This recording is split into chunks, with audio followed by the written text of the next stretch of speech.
안녕하세요. 살다 보면 진짜 상종도 하기 싫은 사람이 있어요. 저와 남편에게는 시모와 시부가 그런 사람이었죠.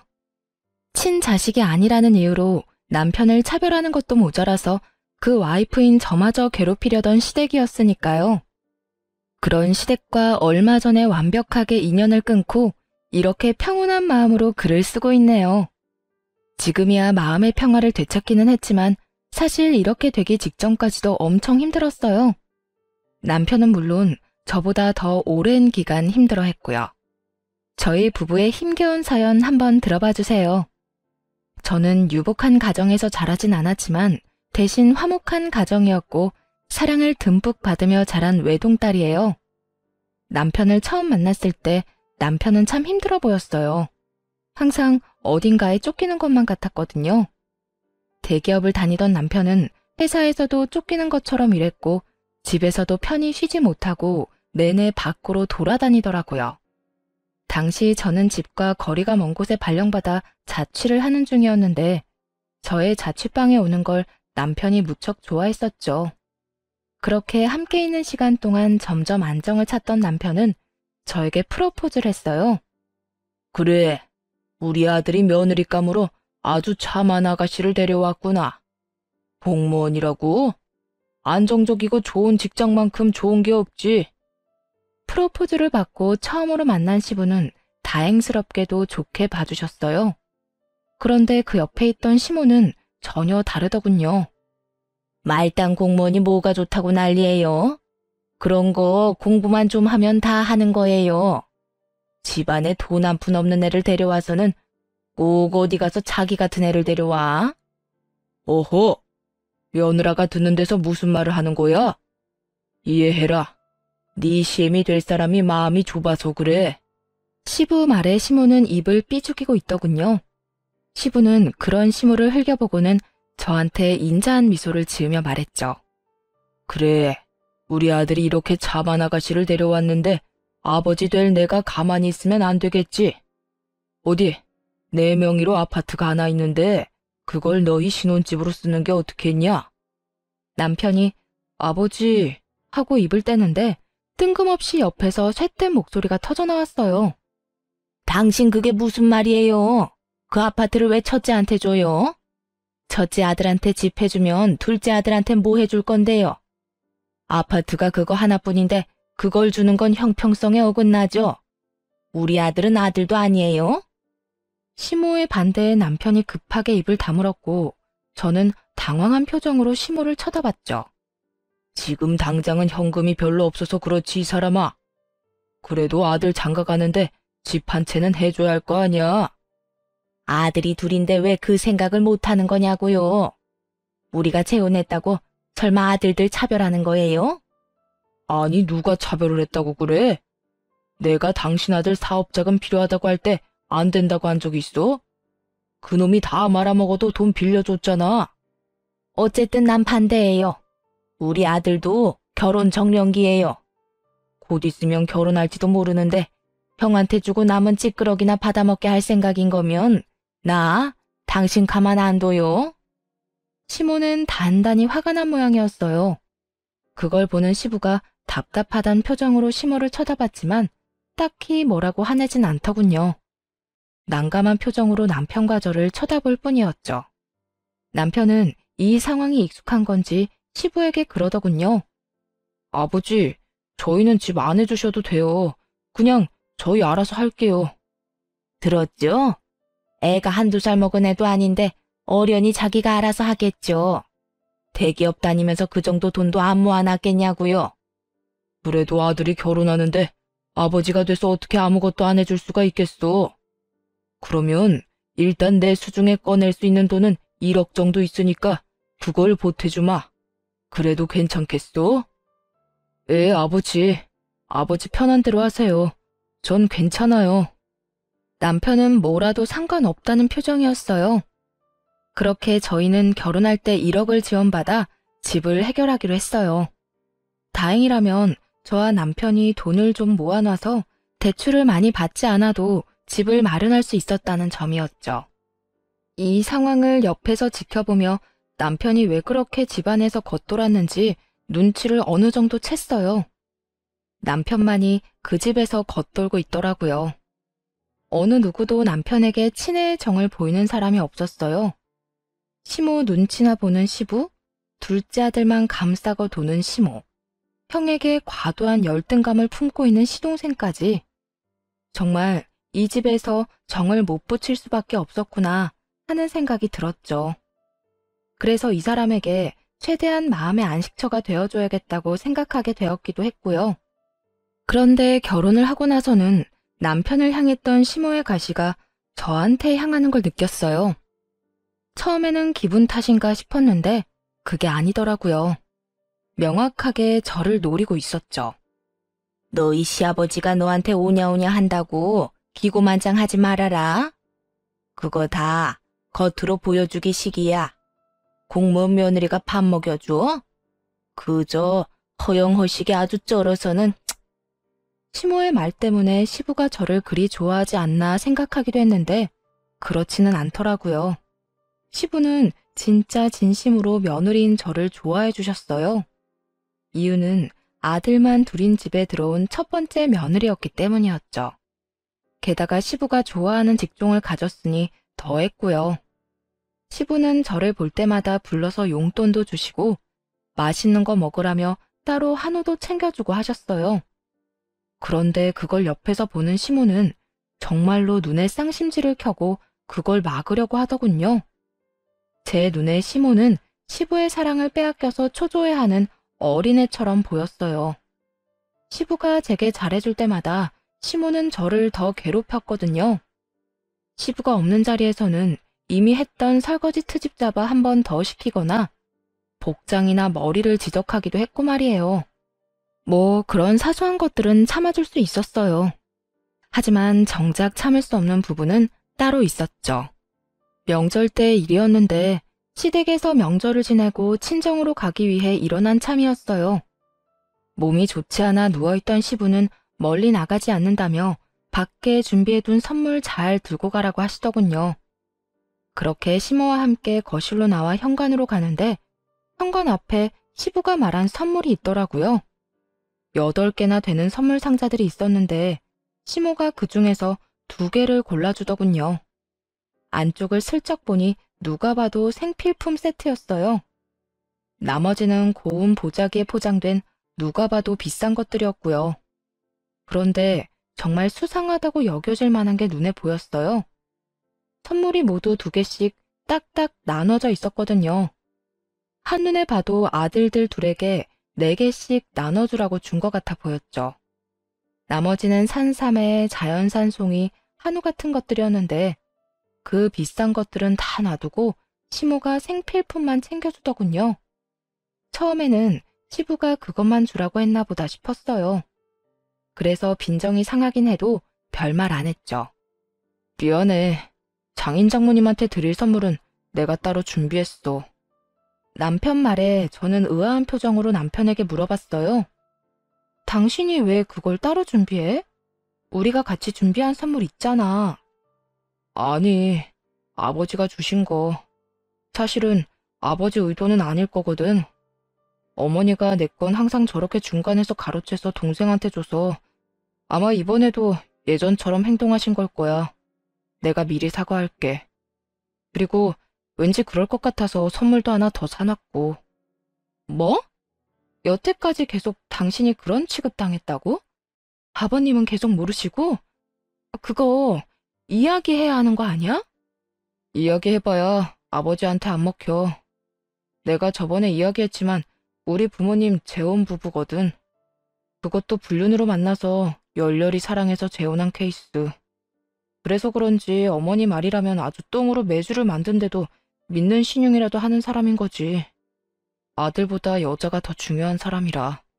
제가 생각한 것과는 딴판인 시부의 모습에 솔직히 당황했어요. 남편은 그간 시부에게도 시모에게도 상처를 많이 받은 모양이더라고요. 그렇다고 이렇게 넘어갈 순 없었어요. 게다가 이게 시모 단독으로 벌인 일이라면 시부도 알아야 하는 게 맞잖아요. 시부가 알고도 별다른 액션을 취하지 않는다면 그냥 그뿐인 걸로 끝내더라도 말이에요. 그렇게 명절이 끝나고 며칠 뒤 주말에 친정엄마가 시댁에 전해주라고 한 선물은 차에 두고 제가 새로 산 생필품 세트를 2개 들고 시댁으로 찾아갔어요. 남편이 왜 장모님한테 받은 선물을 안 가져가냐고 묻길래 일단 따라오라고만 했죠. 그렇게 들어가서 시부를 만나고 생필품 세트 2개를 전해드리며 시부에게 웃으며 말했어요. 아버님, 이번 명절에 아버님이 보내주신 명절 선물 세트 너무 감사했다고 비슷한 거 보내셨어요. 하면서 명절 선물 세트를 건넸어요. 그랬더니 시모가 그런 저를 보며 비웃으며 그러더군요. 이거 봐요. 없는 집안의 딸 며느리로 데려오니 명절에 이런 선물만 주고 성의가 없네 성의가. 비웃는 시모를 보며 저는 싱긋 웃으며 시부에게 말했죠. 어머님, 그런데 저희가 몇만 원짜리 명절 선물 세트에 몇십만 원짜리 선물을 보내면 받는 사람도 준 사람도 당황스럽지 않을까요? 솔직히 저희 어머니가 그 전에 챙긴 선물이 있긴 한데 아버님이 주신 선물 보고 그거 줘도 될까 고민을 많이 하셨거든요. 그 이야기에 시부가 순간 미간을 찌푸리더군요. 그게 무슨 소리냐? 내가 자연산 송이에 한우, 산삼까지 준비해서 보냈는데 명절 선물 세트만 달랑 갔어? 전 잘 몰라요, 아버님. 그냥 어머님이 그날 현관에서 저한테 주시는 대로 받아왔거든요. 혹시 무슨 문제 있으시면 어머님한테 여쭤보시는 게 빠를 것 같아요. 그 말에 시모의 얼굴이 똥 씹은 표정이 되더군요. 이런 식으로 반격할 거라고는 상상도 못한 얼굴이었죠. 당신, 이게 무슨 소리야? 내가 사돈댁 드리라고 준비한 선물은 다 어쨌어? 선물요? 난 분명히 줬는데 너희가 못 받은 거 아니니? 전 받은 적 없고 남편도 받은 적 없대요. 그런데 이상하네요. 남편도 명절에는 이렇게 명절 선물 세트만 계속 받았다고 해서 이번에도 그런 거라 생각했거든요. 첫 번째 타격에 이은 2번째 타격을 맞은 시모가 동공지진을 일으키며 저를 쳐다보더군요. 뭐? 당신 설마 이제껏 내 아들한테 줄 선물까지 안 줬던 거야? 이 사람이 그거 다 어쨌어? 어? 여보, 그러니까. 어디 손댈 게 없어서 사돈댁 가는 선물에 손을 대? 내가 당신 돈 쓰는 거 뭐라고 한 적 있어? 집에서 놀고 먹으며 돈 쓴다고 뭐라 한 적이 있냐고? 당신 등 따시고 배부르니까 다른 사람 것까지 탐내는 거야? 다시 다 가져와. 그거 어디다 갖다 줬어? 그때 시모에게 전화가 왔어요. 참 절묘한 타이밍이었죠. 게다가 시모의 아들인 둘째 아들이었죠. 시모는 살았다는 표정을 지으며 전화를 받았어요. 바보같이 그것도 스피커폰으로 말이죠. 아들, 엄마야. 무슨 일로 전화했어? 좋은 소식을 들고 전화한 거라고 생각한 모양인데 그 뒤에 들려온 시동생의 말에 거기 있던 사람 모두 얼어붙었어요. 엄마, 이번에 엄마가 준 산삼이랑 자연산 송이 더 없어? 그거 되파니까 돈 엄청 되던데? 2세트씩 4개 다 팔아서 용돈 많이 벌었거든. 더 있으면 좀 갖다 줘. 그 말에 시부 얼굴이 완전 시뻘겋게 터질 것처럼 변하더군요. 피가 머리로 몰렸는지 완전 화가 잔뜩 나 보였어요. 시모는 그 이야기 듣자마자 전화기를 뚝 끊어버렸어요. 그러고는 시부 눈치를 봤죠. 여보, 그게... 당신 진짜 이렇게 막 나갈 거야? 아무리 당신 자식 아니라도 그렇지. 어떻게 아들 사돈댁한테 줄 선물을 중간에서 가로채? 거기에다 그걸 제 자식한테 다 몰아줘? 열내며 소리치던 시부가 시모에게 소리쳤어요. 당장 카드 가져와. 안 가져오면 당장 카드 끊어버릴 거니까 당장. 시모는 그 자리에서 시부에게 손이 발휘되도록 빌었지만 시부는 눈 하나 깜짝하지 않더군요. 결국 시모는 가지고 있던 시부 카드를 뺏기고 용돈을 다 쓰게 됐더라고요. 시부는 미안하다고 명절에 제가 가져가야 했을 선물 세트 대신 돈을 주시며 다음부터는 이런 일 없을 거라며 저를 달래려고 애썼어요. 사실 화가 난 대상은 시모였고 시부에게는 그런 사과를 받을 일도 없었지만 시모 보라고 시부에게 더 살갑게 굴었죠. 결국 시모는 저를 완전히 적으로 인식했나 보더라고요. 그런데 다행인 건 시부의 관심을 다 뺏길까봐 걱정돼서인지 집으로 저를 부르지는 않더라고요. 자연스레 시모가 일을 시키는 것도 사라졌죠. 그렇게 저는 편해졌고 남편은 예전보다는 더 나은 상황을 누리게 됐어요. 그리고 얼마 뒤 집에는 또 다른 경사가 생겼어요. 바로 시동생이 결혼을 하게 된 거였어요. 처음 상견례를 위해 만났던 자리에서 저는 깜짝 놀랄 수밖에 없었어요. 제 동서가 될 여자는 머리부터 발끝까지 명품을 휘감고 있는 엄청난 여자였거든요. 마치 나 정말 돈 많아요 라고 광고한 듯한 모습에 솔직히 움찔할 수밖에 없었어요. 어느 누가 이렇게 모든 소품을 명품으로 맞출 수 있을까요? 솔직하게 말해서는 어른들 보러 나오는 자리에 명품을 휘감고 온 것이 그리 좋게 보이지만은 않았어요.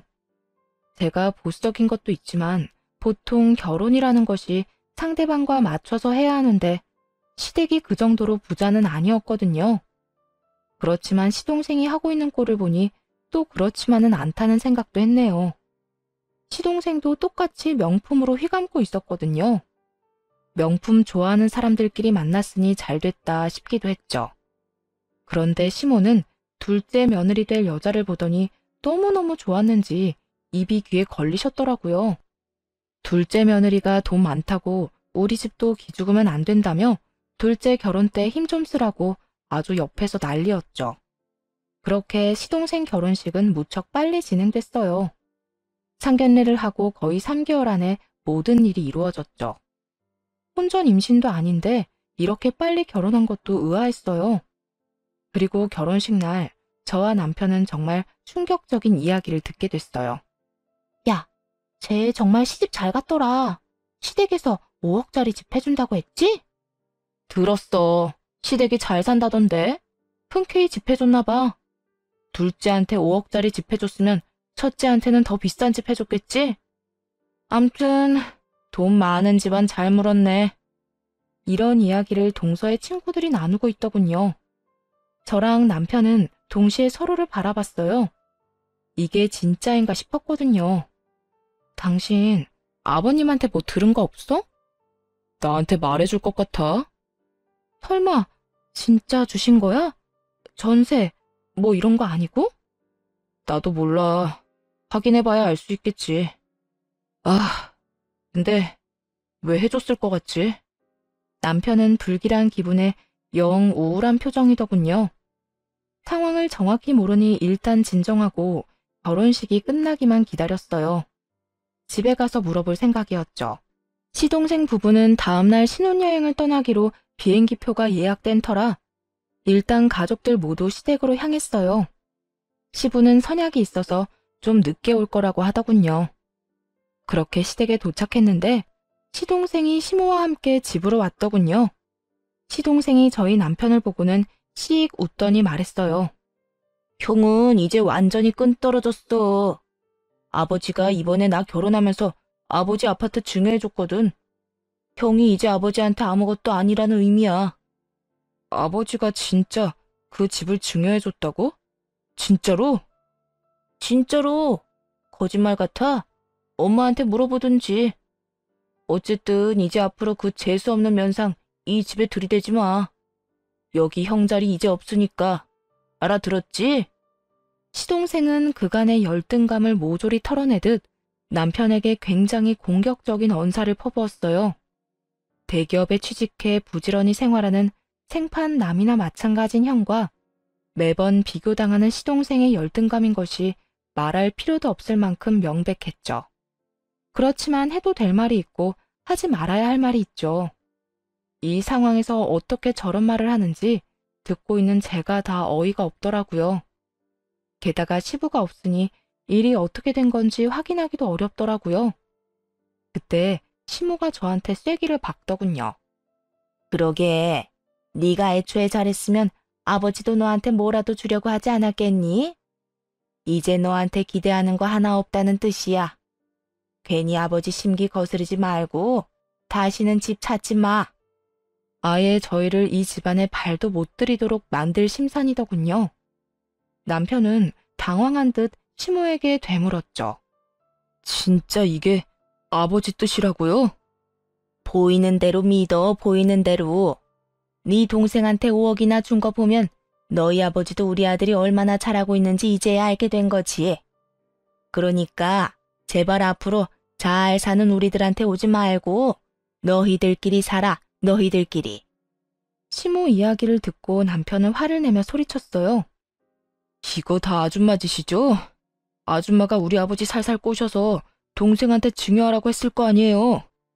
아버지가 처음에 저 결혼할 때 그 집 주려고 하신 것 때문에 지금 이러는 거잖아요. 남편이 이야기하는 걸 들어보니 느낌이 오더라고요. 시부 명의의 그 집이 자기 친자식이 아니라 전처 자식에게 갈까봐 걱정된 모양이었어요. 그러니 결혼도 급하게 시킨 모양이고 그 결혼을 이유로 집까지 증여해달라고 했겠죠. 니들 마음대로 생각해. 그리고 너 시아버지한테 예쁨 받는다고 그런 식으로 까부는 거 아니다. 그러다 큰 코 다치는 수가 있어. 그런데 그때 시부가 문을 콱 열며 들어오면서 소리치더군요. 왜 이렇게 시끄러워? 아, 여보, 오셨어요? 얘네들이 저한테 당신이 둘째한테 5억짜리 집 증여해준 거 진짜냐고 캐묻더라고요. 아니, 그 집이 마치 자기 것처럼 그렇게 얘기하는데 내가 어이가 없어서 큰 소리 좀 냈어요. 그 집을 우리 집처럼 생각한 적 없었어요. 그렇게 말한 적도 없었고요. 다만 두 아들에 대한 시부의 차별이 너무 심하다고 생각할 뿐이었죠. 아버님, 정말로 아버님 집 둘째 도련님한테 증여한 거예요? 네가 그게 왜 궁금해? 너도 돈 욕심 나냐? 너도 그러는 거 아니다. 돈 욕심 난다고 네 시어머니랑 동서한테 그렇게 예의 없이 따져 물어? 내가 둘째한테 집을 해주든 말든 너희가 무슨 상관이야? 너희도 1억 가져갔잖아. 제가 어머님이랑 동서한테 예의 없이 굴었다고요? 제가 도대체 어떻게 예의 없이 굴었다는 거예요, 아버님? 네가 첫째 결혼할 때 돈 적게 줬다고 동서랑 너희 시어머니한테 한 소리 했다며? 그게 그 사람들한테 말해서 해결될 일이야? 말하려면 나한테 하지, 어? 맹세코 그런 말 한 적도 없었어요. 그 증여 사실조차 방금 전에 알았는데, 그리고 동서를 만난 건 결혼식에서 사진 찍을 때가 다였어요. 그런데 시부가 그렇게 이야기하니 정말 미치고 환장하겠더라고요. 게다가 완전 답정너였죠. 답은 정해져 있고 제가 그에 맞춰야 하는, 그렇지만 안 한 걸 했다고 할 수는 없잖아요. 시부 옆에서 실실 웃는 시모를 보니 대략 느낌이 왔어요. 이 인간들이 그 5억짜리 집 뺏길까봐 완전히 쐐기를 박아버린 거였어요. 저랑 남편이 시부에게 미움받도록 말이죠. 없는 말까지 만들어서 할 정도로 급했나 보더라고요. 내가 둘째한테 다 들었으니 발뺌할 생각하지 마라. 오냐오냐 예쁘다 해줬더니 아주 사람을 갖고 놀아. 너한테 실망이다. 앞으로 우리 집에 오지 마. 내가 해준 거 고맙게 생각도 안 하고 내 재산만 탐내는 너희들은 나하고 이제 인연 끝이야. 아버지, 지금 무슨 소리 하시는 거예요? 와이프한테 무슨 그런 말을 하냐고요? 그리고 이 상황에 제가 한마디 안 하는 게 더 이상한 거 아니에요? 제가 왜 말을 못해요? 제가 아버지 친자식인데. 저한테 1억 주고 동생한테 5억짜리 집 해주신 이유가 뭔데요? 넌 동생한테 그 정도도 양보 못 해줘? 사내 새끼가 돼서 가족들 거 탐내고, 어? 1억 받아간 것도 다행으로 알아. 여기서 더 열받게 하면 그 1억도 다시 돌려받을 테니까. 가족요? 저 인간들 평생 제 가족인 적 없었어요. 그런데 이제 보니 아버지도 제 가족은 아닌 것 같네요. 아버지 생각 잘 알았으니 아버지 말대로 2번 다시 안 찾을게요. 인연 확실히 끊어주면 되는 거죠? 저 봐. 저 자식은 속이 좁아서 안 되는 거야. 오냐? 오지 마. 너 같은 자식 나도 필요 없어. 어디서 아버지한테 바락바락 대들고 난리야? 당장 꺼져. 나가라고. 시부가 윽박지르자 옆에서 시모와 시동생은 아주 좋아서 웃고 있더군요. 자기들 생각대로 잘 됐다 싶었나 봐요. 저는 남편을 말릴 생각으로 말했어요. 여보, 괜찮겠어? 이렇게 그냥 가면 가족들이... 가족? 당신도 봤잖아. 여기 내 가족 없어. 이제 앞으로 내 가족은 당신이랑 당신 가족들 뿐이야. 나가자. 여기 1초도 있기 싫으니까. 남편과 저는 시댁 밖으로 쫓겨나듯 나왔네요. 그리고 그날 이후로 완전히 시댁과 저희는 인연을 끊었죠. 상심하며 힘들어하는 남편을 위해 저와 친정 식구들은 남편과 함께 여행도 자주 갔어요. 맛있는 것도 많이 먹으러 갔고요. 그렇게 아이가 생기고 점차 남편의 상처도 아물고 있었어요. 새로 생긴 딸아이 보는 재미에 흠뻑 빠져서 그쪽 생각은 나지도 않았죠. 그런데 하루는 연락 올 일 없는 사람에게서 연락이 왔더군요. 바로 시모였어요. 처음에는 당연히 받지 않았어요. 이제와 연락하는 이유를 알 수 없었거든요. 혹시나 싶어 남편에게도 물었더니 남편에게도 연락이 왔었다고 하더군요. 남편도 전화를 안 받았대요. 보통 몇 번이나 연락을 안 받으면 연락을 안 할 줄 알았는데 더 집요하게 연락을 하더군요. 그러더니 어느 순간 연락이 끊겼어요. 그리고 그 다다음 날 주말 오후쯤 시모가 집으로 찾아왔더군요. 시부 돈으로 열심히 사치스럽게 살던 시모는 얼굴이 아주 헬쑥해진 데다가 몰골이 말이 아니었죠. 말이 곱게 나오지 않았어요. 솔직히 그렇잖아요. 영 끊게 만든 사람이 시모와 시동생인 걸 아는데 어떻게 고운 목소리가 나오겠어요? 여긴 어쩐 일로 오셨어요? 내가 못 올 것이라도 왔니? 아들 집에 오는 게 나쁜 일은 아니잖아. 아들요? 그래. 우리 아들 어디 있니? 어이가 없더라고요. 연락을 하지 말라느니 연 끊고 살라더니 왜 이제 와서 아들 타령하는 건지. 여보, 안 들어오고 뭐해?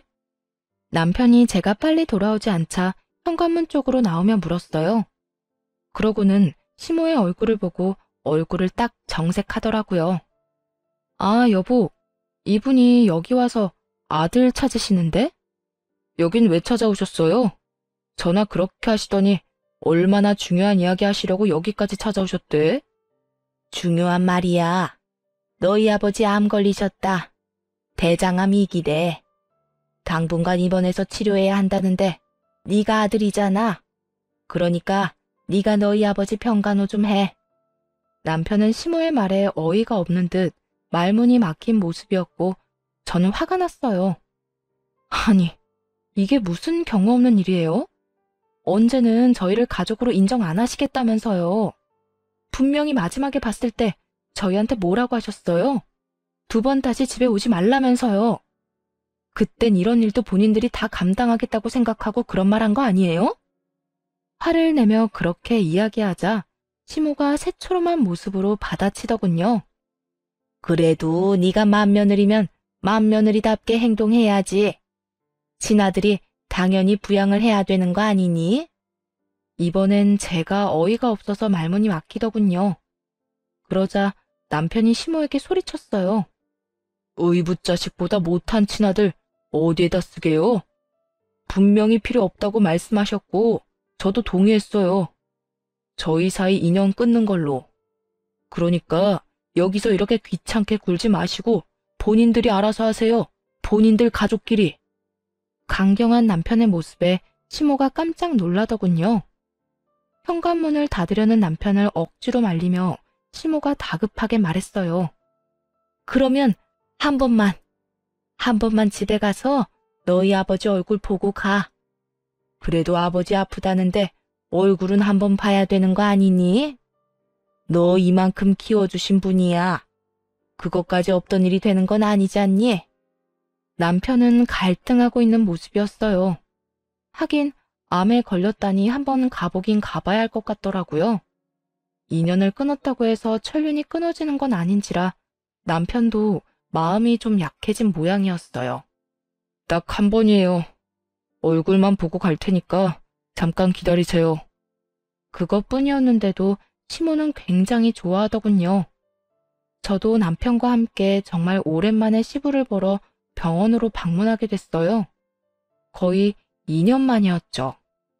병실에 들어가니 시부가 앉아 있었고 저희 얼굴을 보고는 슬그머니 고개를 돌리시더군요. 본 척도 안 하고 인사도 안 하더라고요. 시모가 두 사람 사이에서 부산스럽게 움직이며 그러더군요.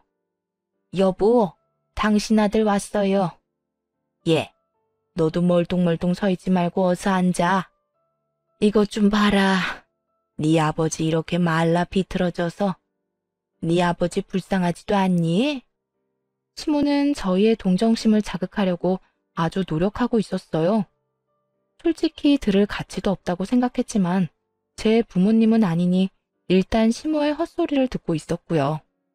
시모는 점입 가경이었죠. 당신도 이제 걱정 말아요. 당신 아들이 이제 왔잖아요. 장남. 맏며느리랑 장남이 당신 잘 보살펴 줄 거야.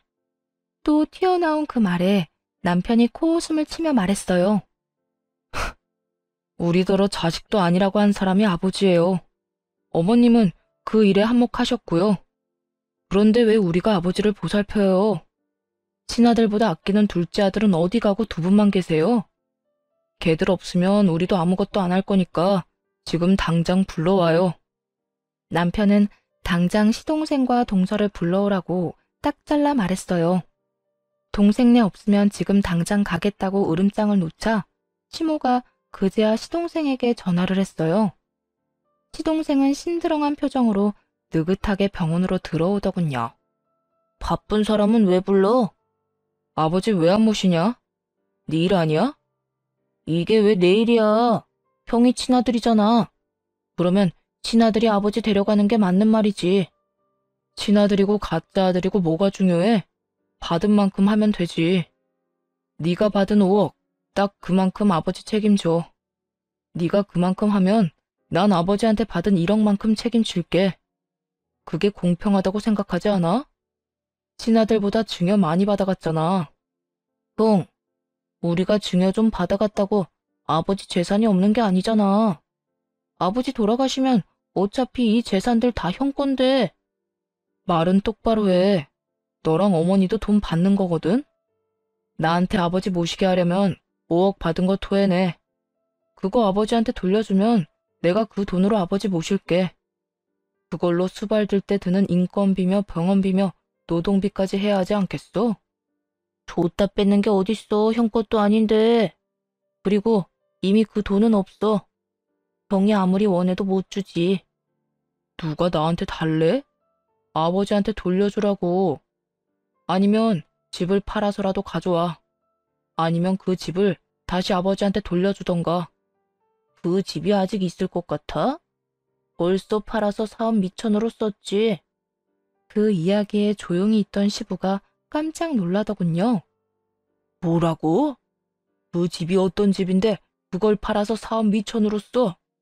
너 얼마 전에 사업도 망하지 않았어? 내가 그거 줄 때 절대로 사업하지 말라고 했잖아. 아버지, 제가 할 줄 아는 게 그것뿐인데 그럼 어떡해요? 게다가 경기가 안 좋아서 계속 적자가 나는 게 제 잘못은 아니죠. 그럼 다른 일을 찾아봤어야지. 넌 장사에 소질 없다고 내가 몇 번이나 말했지. 그걸 안 지켜서 지금 그 집을 날렸다고? 내가 너한테 그 집 줄 때 너 뭐라고 그랬어? 날 더 잘 모시겠다고 하더니 지금 이게 잘 모시는 거야? 그렇다고 아버지가 제 친아버지는 아니잖아요. 염치도 없으시네.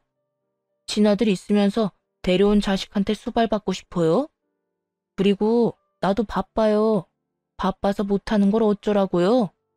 집을 팔아버린 일은 시부와 상의가 된 일은 아니었는지 시부가 이 사실을 알고 불처럼 화를 내더군요. 게다가 시모는 중간에서 안절부절 못하고 있었어요. 그래서 형 불러왔잖아요. 형한테 해달라고 하면 되지. 왜 핏줄도 아닌 사람한테 부양을 하라고 난리야? 그럼 넌 아버지 부양도 안 할 거면서 증여로 왜 5억짜리 집을 받아갔어? 책임을 안 질 거면 받지를 말았어야지.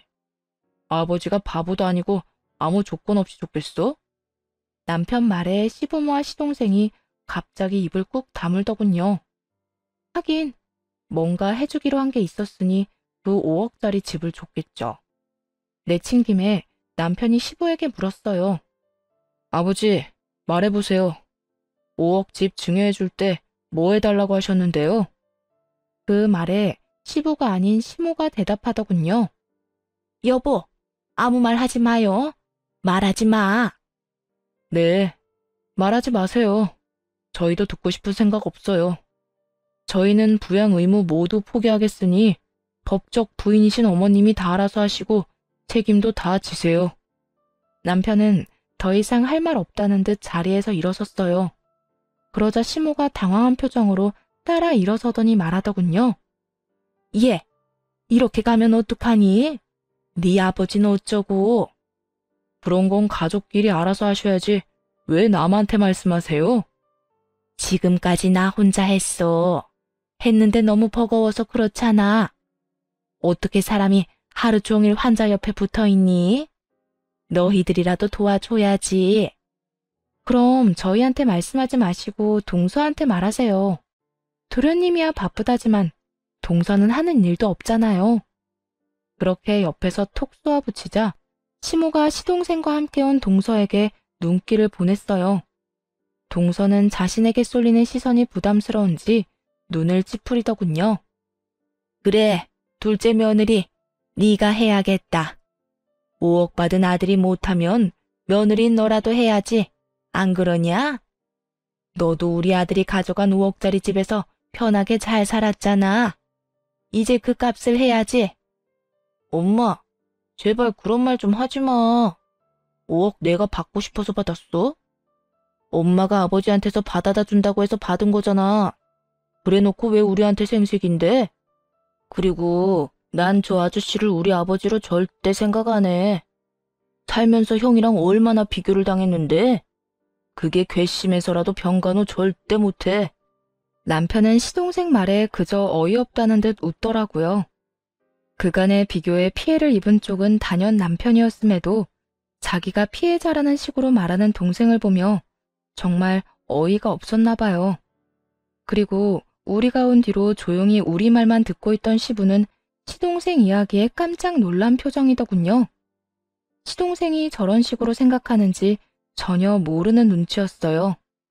하긴 돈 많고 몸 건강했을 때야 간이며 쓸개며 다 빼줄 것처럼 했지만 지금은 시부에게 남은 게 얼마 없으니 눈치 볼 필요도 없이 자기 생각한 대로 짓거리는 거죠.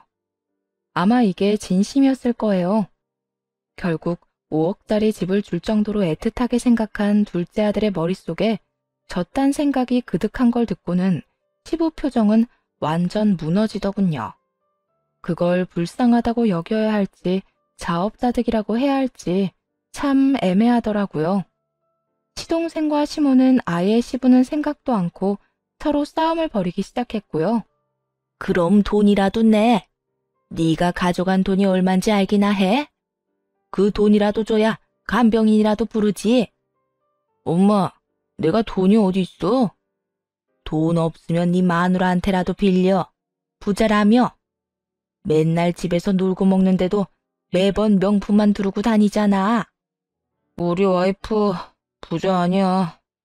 아, 내가 아버지한테, 아니, 아저씨한테 받은 돈으로 와이프한테 명품 사준 거라고. 그러니까 우리한테서 돈 받을 생각 꿈도 꾸지 마.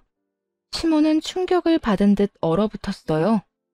부자 며느리라고 좋아하더니 사실은 아들 돈으로 부자 흉내만 내던 여자라는 걸 알게 된 거죠. 너 설마 그 사업한다고 받은 돈을 네 마누라 치장하는데 다 쓴 거야? 정말로 그런 거냐고? 내가 그 돈을 어디다 쓰든 그게 뭔 상관인데. 그리고 사업하면서 돈 없는 티 내면 얼마나 웃겨 보이는 줄 알아? 이게 다 품위 유지비야, 품위 유지비. 얼토당토 않은 말을 짓거리는 시동생을 보며 속으로 한참을 웃었네요. 명품을 두른다고 명품이 되는 게 아닌데 자기 돈도 아니고 의붓아버지 돈으로 부자 흉내를 내는 사람이 둘이나 여기 있더군요. 너 그러면 진짜 한 푼도 없어? 내가 돈 많이 모아두라고 했잖아. 그것도 없어? 네, 없어요. 나한테 아무것도 없으니 기대하지 마, 엄마. 그리고 수발도 안 들 거니까 엄마가 다 알아서 해. 이제 아들한테서 졸업할 나이 지났잖아. 여태껏 자기 입에 떠먹여주던 시모에게 쿨하게 이별을 고한 시동생은 동서를 데리고 나가버렸어요. 시모가 쫓아가며 이야기 아직 안 끝났다며 붙잡으려 했지만 시동생은 매몰차게 친엄마까지 버리고 나갔죠. 결국 시동생도 사라지고 시모가 다시 돌아왔을 때 저희도 나가겠다고 했어요. 난 수발 못 들어. 이렇게는 못 산다고. 알아서 하세요. 저는 상관 안 합니다. 그렇게 저와 남편은 자리에서 일어나 밖으로 나왔어요. 시모가 쫓아오면 난리쳤지만 모두 거절했고요. 시모를 떼어놓고 집으로 돌아왔죠. 그리고 약 한 달하고 보름 뒤 시부에게서 연락이 왔어요.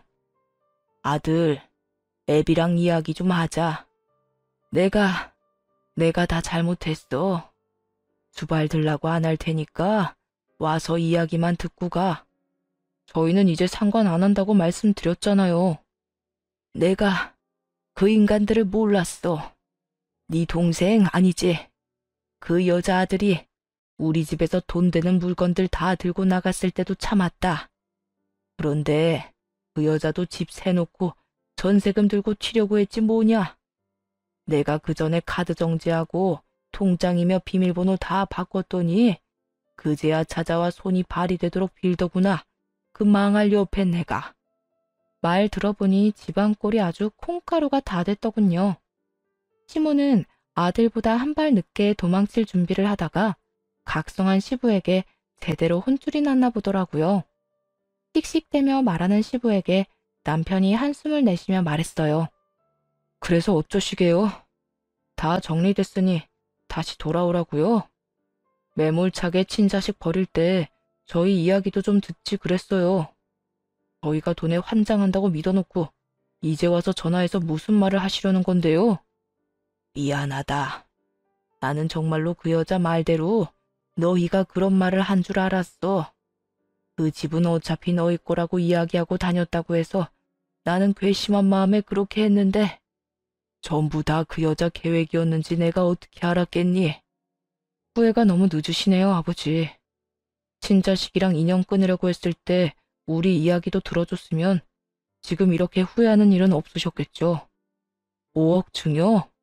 걔한테 줘도 상관없었어요. 어차피 아버지한테 그런 거 바란 적도 없고 그렇게 해줄 거라 기대도 안 했으니까.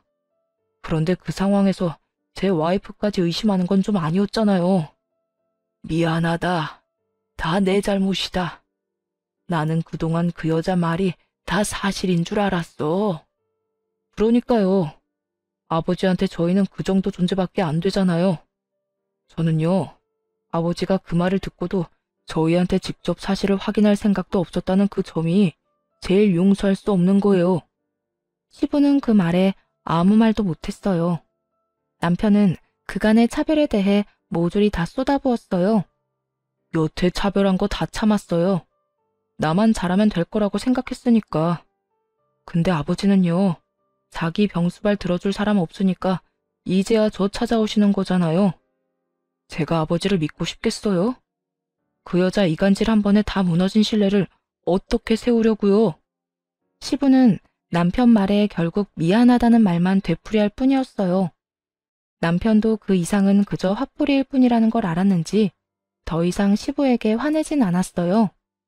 아버지가 아픈 건 아픈 거고 저랑 영 끊겠다고 한 것도 저는 가볍게 받아들인 적 없어요.